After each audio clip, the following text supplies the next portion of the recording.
시편 110편 우리가 오늘 함께 보려고 하는데요.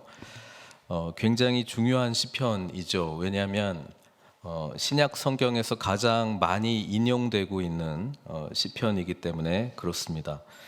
특별히 1절 같은 경우에는 여호와께서 내 주에게 말씀하시기를 내가 내 원수들로 내 발판이 되게 하기까지는 너는 내 오른쪽에 앉아 있으라 하셨도다. 그러니까 이 1절 같은 경우에는 약 한 25회 정도 신약 성경에서 인용이 되고 있고요.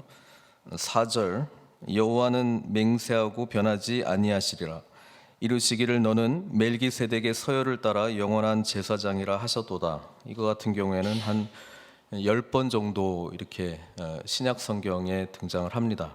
거의 대부분 이 10번은 이제 히브리서에 등장하기는 합니다만은 어쨌든 많이 등장하고 있습니다. 죄송합니다. 4절은 한 5번 정도. 그리고 이제 지금 1절, 4절과 같은 경우에 한 10번 정도는 히브리서에서만 지금 등장하고 있습니다. 어쨌든 굉장히 많이 등장하고 있는 이유가 있죠. 왜냐하면 이 시편 110편은 예수님이 누구신가에 대해서 정확하게 말해주고 있기 때문에 그렇습니다.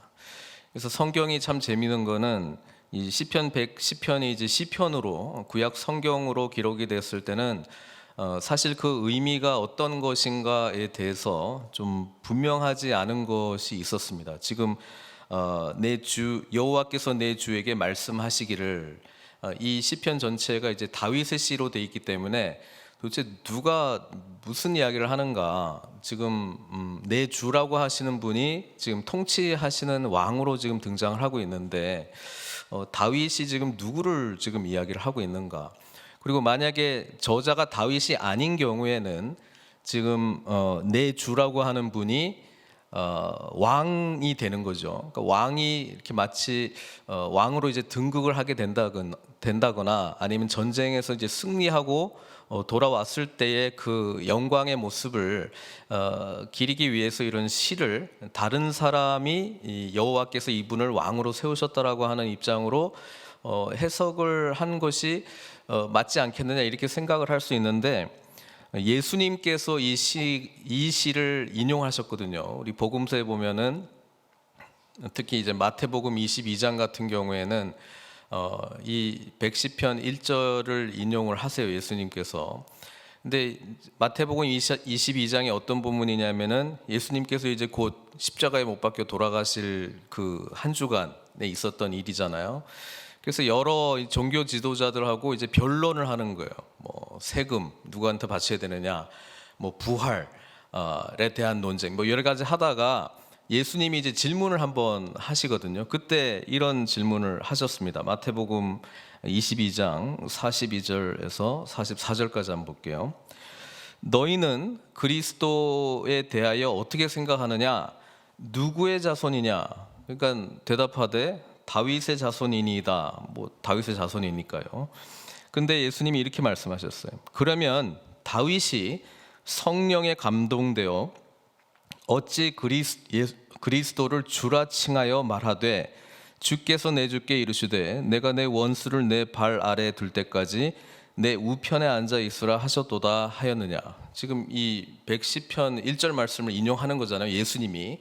근데 예수님이 뭐라고 그랬냐면은 다윗이 그러면 어떻게 성령에 감동되어서 이런 말을 했느냐. 그러니까 예수님은 이 시편은 다윗이 기록한 것이다라고 말씀하신 거예요. 그러니까 다윗의 시편으로 우리가 보게 되면 이 110편은 예수님께서 이런 말씀을 하셨기 때문에 이제 그 메시아에 관한 시편이 된다라고 하는 것을 비로소 알게 되는 겁니다. 그 전에는 무슨 왕들에 대한 이야기냐 뭐 여러 가지 이야기가 많이 나왔습니다만은 예수님이 오셔서 이 말씀을 하셨기 때문에 이 시는 바로 그토록 기다렸던 메시아 하나님의 그리스도라고 하는 분에 관련된 시라고 하는 것을 알게 됩니다. 그런 관점으로 이 시를 보게 되면 이 시는 예수님에 관한 시다라고 하는 것을 우리가 알게 되고요. 예수님에 관해서 그 교리적으로 우리는 그 삼중직을 예수 그리스도께서 가지고 계시다 그렇게 알고 있잖아요. 그 삼중직이라고 하는 거는 왕, 선지자, 제사장이라고 하는 건데 오늘 그 시편 110편에 보면 1절에는 왕이라고 하는 것이 굉장히 강조되어 있잖아요. 왕 1절, 2절, 3절 왕이라고 하는 그리스도의 중요한 직책을 지금 이야기를 해주고 있고 또 4절에 보면은 멜기세덱이 등장합니다. 멜기세덱은 창세기 14장에 나오는 인물이죠. 근데 이 멜기세덱이 굉장히 독특한 인물입니다. 왜냐하면 멜기세덱은 살렘 왕이기도 하고, 그러니까 왕이기도 하고 제사장이기도 한 그 왕과 제사장을 동시에 가지고 있는 역할을 감당했던 사람입니다. 우리 창세기 14장 한번 볼까요?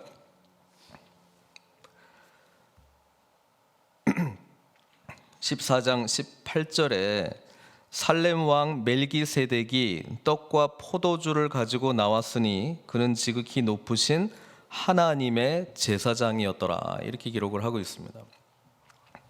그러니까 살렘 왕, 살렘이라고 하는 건 이제 평화, 피스라고 하는 뜻이잖아요. 그래서 평화의 왕 멜기세덱 또 지명이기도 하고, 근데 동시에 제사장의 역할을 감당했다는 거예요.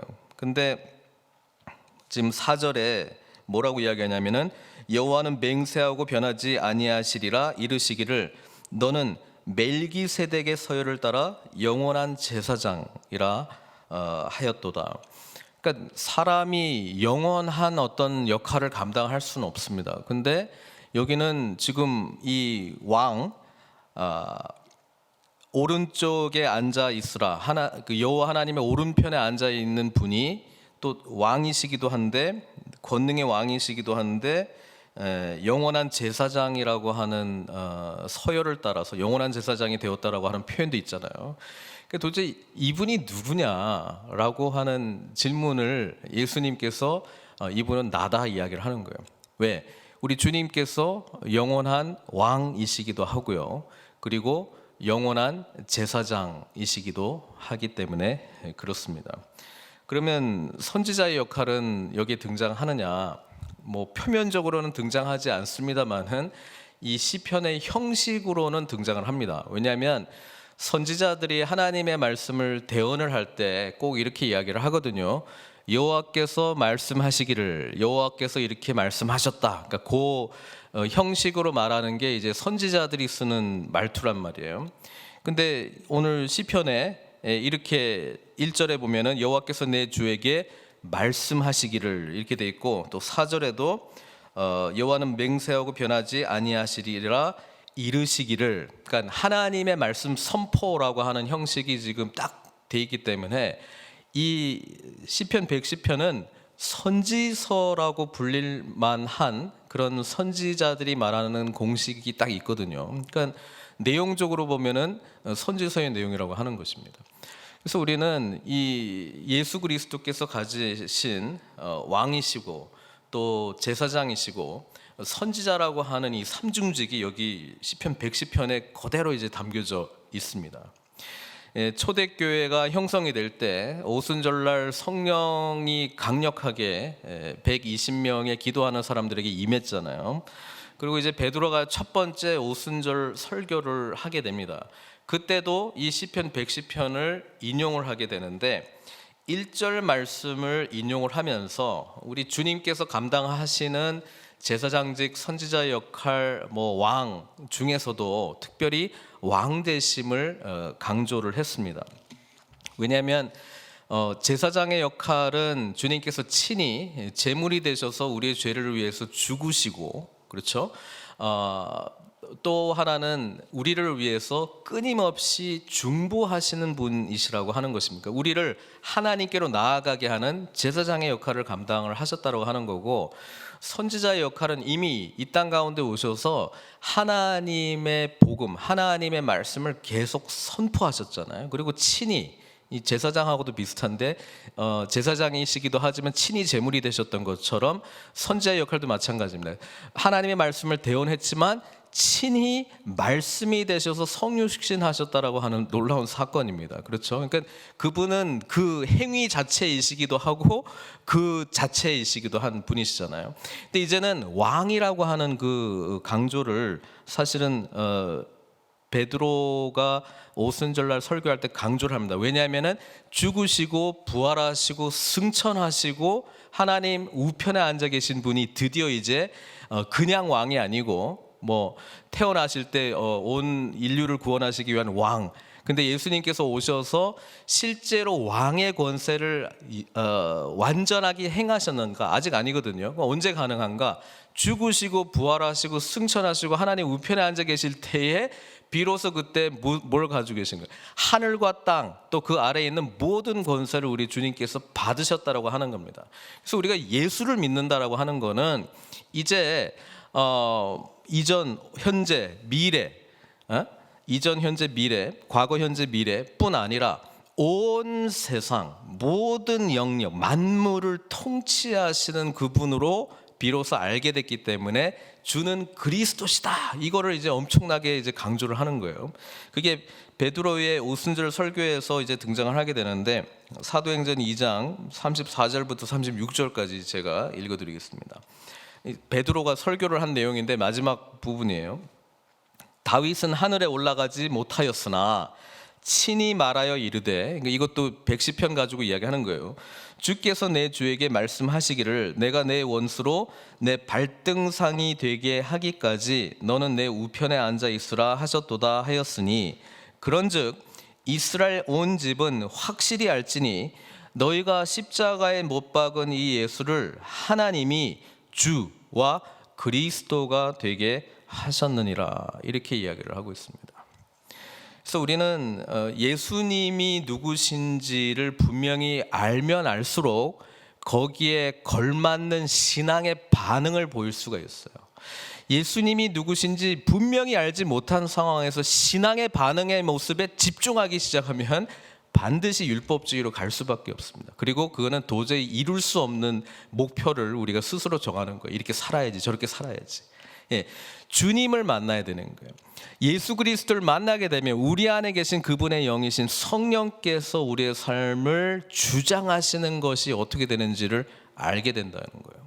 오늘도 새벽에 오면서 우리 유기성 목사님의 영성 칼럼을 들었는데 정말 맞는 것 같아요. 원수를 사랑하라. 예를 들어서 원수를 사랑하라. 그거 누가 하냐? 아무도 못한다. 아무도 못하는 건 사실이에요. 그러나 예수 그리스도를 만나게 되고 그분의 은혜 가운데 잠기게 되고 성령의 주장하시는 능력 가운데 살게 되면은 원수를 사랑하게 된다라고 하는 게 복음이 말해주고 있는 것이거든요.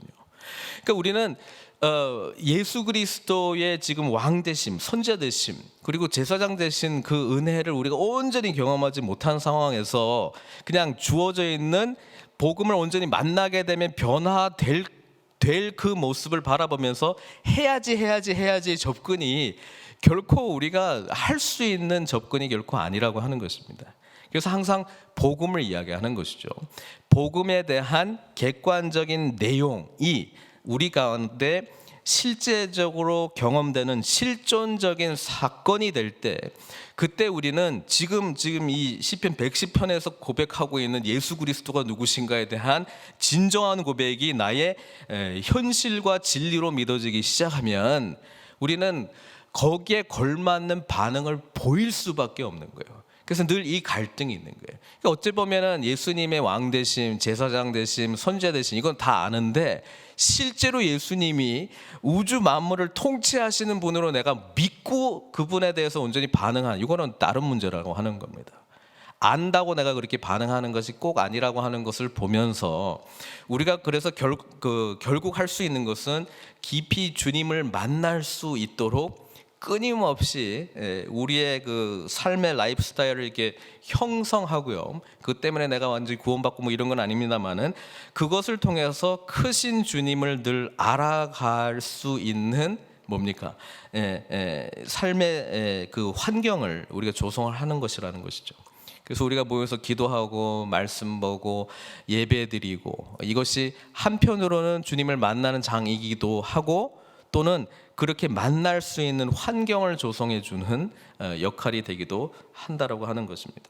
어쨌든 이 시편 110편의 고백이 우리의 진실한 고백이 되기 위해서는 정말 예수 그리스도의 왕 되심, 그것을 온전히 경험하고 만나고 믿어야 된다라고 하는 것이고, 그 왕 되신 주님이 나에게 분명하게 보일 때, 지금 1절, 2절, 3절까지 제가 다시 한번 읽어볼 텐데, 이것이 나의 진실한 고백으로 온전히 이루어질 때에 우리는 그분의 통치 아래 하나님 나라를 일구어 나가는 모습으로 나갈 수 있다라고 하는 것이죠. 여호와께서 내 주에게 말씀하시기를 내가 내 원수들로 내 발판이 되게 하기까지 너는 내 오른쪽에 앉아 있으라 하셨도다. 여호와께서 시온에서부터 주의 권능의 규를 내 보내시리니 주는 원수들 중에 다스리소서.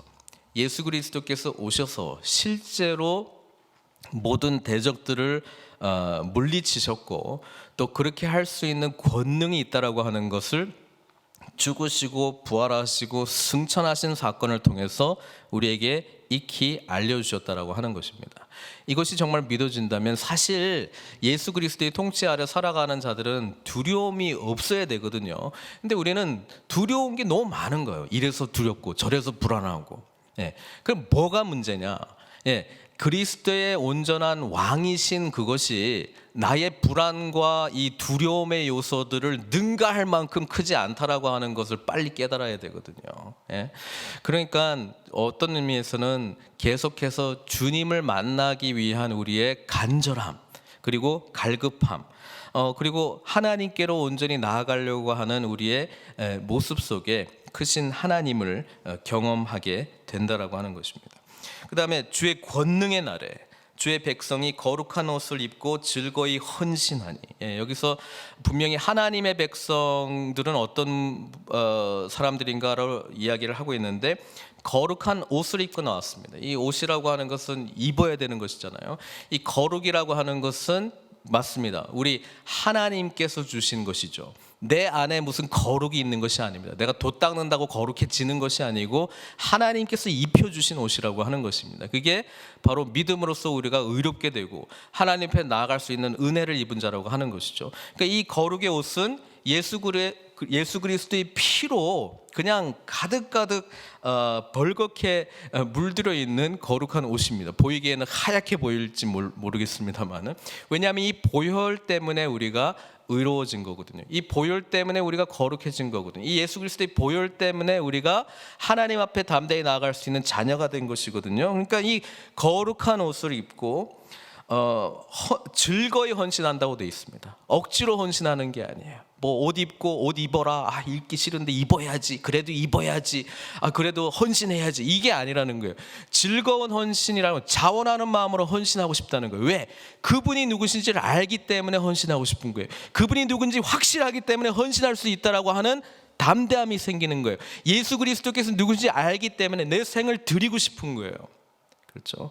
그러니까 하나님의 이 모습으로 나아가는 과정 속에 저와 여러분들이 있는 거예요. 예수 이제 믿었어요. 영접했어요. 그런다고 바로 이런 모습이 되는 것이 아니고, 처음에는 그래서 우리에게 기쁨과 감격이 있는데 그 기쁨과 감격의 사건을 더욱더 깊이 경험하기 위해서는 주님과 결국 깊이 교제하고 실제로 만나고 그분과 대화하고 그분께서 우리에게 말씀하시고 우리를 순간순간마다 만져주시고 인도해 주시는 그 주님을 우리가 경험하게 될 때 즐거이 헌신한다는 거예요.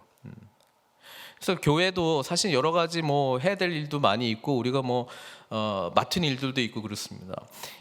즐거이 헌신하지 못한 것에 대해서 여러 이유들을 외적으로 찾아요. 이렇게 좀 도와주면 잘 될 것 같고, 이렇게 해주면 또 내가 기뻐할 것 같고. 진짜 기쁨은 누구를 위해서 내가 헌신하는가를 알 때 그 기쁨이 절대적인 기쁨입니다. 하나님께서 나에게 행하신 그 은혜를 경험하고 알 때 내가 헌신하는 거, 그 즐거움으로 우리가 나가는 거, 그거를 우리 하나님께서 우리에게 주시기를 원하시고, 이게 바로 복음의 기쁨이자 능력이라고 하는 거죠. 이거는 뭐 말려도 못하는 거예요. 예. 왜냐하면 이 즐거움은 하나님께서만 주실 수 있는 것이라고 하는 것이죠. 그리고 새벽 이슬 같은 주의 청년들이 주께 나오는도다. 이 구절을 또 무슨 청년 집회에 많이 사용하고 우리 청년들이여 일어나라 이렇게 저도 많이 듣긴 했습니다만, 원어적인 의미는 여기서 말하는 이 청년들이 누구냐? 하나님의 영적 군사들을 이야기를 하고 있습니다. 하나님 앞에 정말 영적 군사들로 주님 나라 확장을 위해서 쓰임받은 보냄받은 자들이 누구인가? 그게 바로 새벽 이슬 같은 주의 청년들이 주님께 나온다라고 하는 거예요. 그리스도께 모인다는 거예요. 그분을 위해서 생명을 다하고 헌신을 다하고 사명을 다할 하나님의 사람들이 모인다는 것을 이야기를 하고 있습니다. 그리고 4절에 이 영원한 제사장, 하나님과 우리 결코 다가갈 수 없는 하나님 사이를 중보해 주신 우리 주님 때문에 우리가 나아가게 되는데, 5절에 주의 오른쪽에 계신 주께서, 아까는 우리 주님께서 앉아 계셨잖아요. 이제는 앉아 계신 것이 아니라 이제 일어서신 거예요. 왜냐하면은 이제 왕으로 통치하실 그분, 온 우주 만물을 다스리게 되실 그분이 그 권능을 가지고 이제 주님의 날에 뭐예요? 일어서셔서 하나님의 완전한 최후의 심판을 향해서 지금 나오는 그 장면을 지금 5절부터 마지막 절까지 그려주고 있는 것을, 주께서 그의 노하시는 날에 왕들을 쳐서 깨트리실 것이라. 그러니까 완전한 하나님 나라의 완성이 일어날 그 마지막 날에 대한 그림이 지금 이거라고 볼 수 있습니다. 문 나라를 심판하여 시체로 가득하게 하시고 죄 가운데 있는 자들에게는 완전한 영벌, 영원한 심판이 있을 것이고, 여러 나라의 머리를 쳐서 깨뜨리시며 길가의 시냇물을 마심으로 그의 머리를 드시리로다. 그러니까 이게 완전히 승리한 정복자의 모습. 또 계시록의 이미지를 우리가 사용한다면 백마 타고 오시는 우리 주님, 그렇죠? 완전히 정복자, 승리자의 모습으로 지금 또 오셔서 이제 전쟁이 다 끝나고 평정하고 이제 하나님의 나라가 완전히 완성되고 마지막에 그 뭡니까?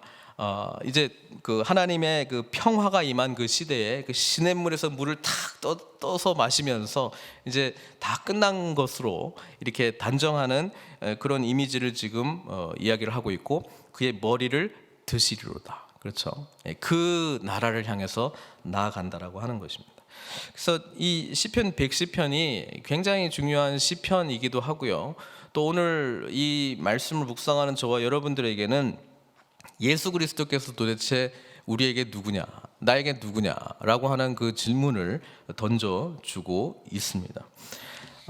신앙생활이라고 하는 것이 예수님 닮아가는 거잖아요. 그래서 예수님이 감당하셨던 이 삼중직을 사실 저희도 경험을 하고 먼저 그 다음에 우리 또한 이 삼중직을 감당할 자로 주님께서 우리를 사용하고 있다라고 하는 것도 아셔야 됩니다. 예수 그리스도께서 왕이신 것처럼 저희는 왕이신 주님께서 오셨다라고 하는 이 말씀을 전하는 이 복음을 증거하는 자의 삶을 우리가 살아야 되고요. 또 그 삶을 어떻게 보이느냐? 그리스도께서 실제로 우리 삶을 통치하시는 삶의 모습으로 그것을 보여줘야 된다라고 하는 것이죠. 주님께서 우리를 중보하시고 우리를 위해서 희생 제물이 되셨고 우리로 하여금 하나님께로 늘 나아갈 수 있도록 해주시는 분이시기 때문에 우리 또한 뭐예요? 우리의 삶을 내어 던지고 또 하나님을 알지 못하는 사람들이 주님께로 나아갈 수 있도록 어떤 의미에서는 희생 제물이 되어서 또 그들을 위해서 끊임없이 중보해야 될 중보자의 사명을 우리가 감당하고 있다라고 하는 것입니다. 주님께서 실제로 말씀이 성육신하셔서 이 땅 가운데 오신 말씀 그 자체이시고 또 오셔서도 하나님 나라의 복음을 전하시고 선포하시고 가르치셨고 선지자로서의 하나님의 뜻을 전했던 것처럼 저희들도 주님을 모시고 살아가고 있기 때문에 뭐예요? 말씀의 사람들이 돼야 된다라고 하는 것이죠. 말씀이 살아 성육신한다면 어떤 의미일까? 사랑이라고 하는 것이 뭐 추상 명사이긴 한데 그게 구체적으로 저 사람이 사랑이라고 하는 것을 보여주는 것이다라고 하는 것으로 하나님께서는 우리를 뭐예요? 살아있는 말씀을 증거하는 선지자의 역할로 우리 또한 불러주셨다라고 하는 것을 우리는 기억할 필요가 있다라고 하는 것이죠.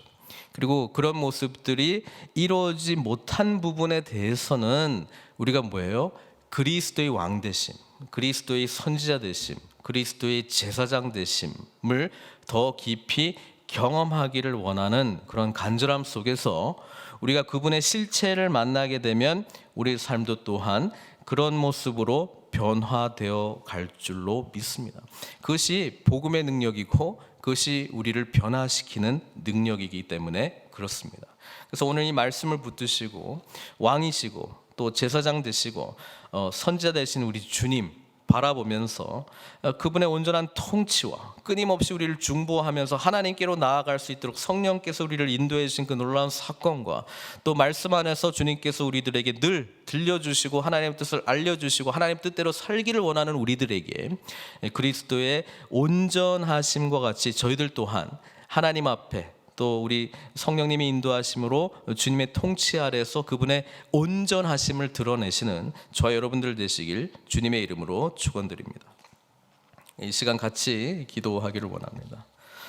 오늘 시편 110편의 말씀은 분명하게 선포합니다. 그리스도는 왕이시라고, 권능의 왕이시라고, 그리고 영원한 제사장이시라고, 그리고 선지자라고 하는 것을 분명히 말씀해주고 있습니다.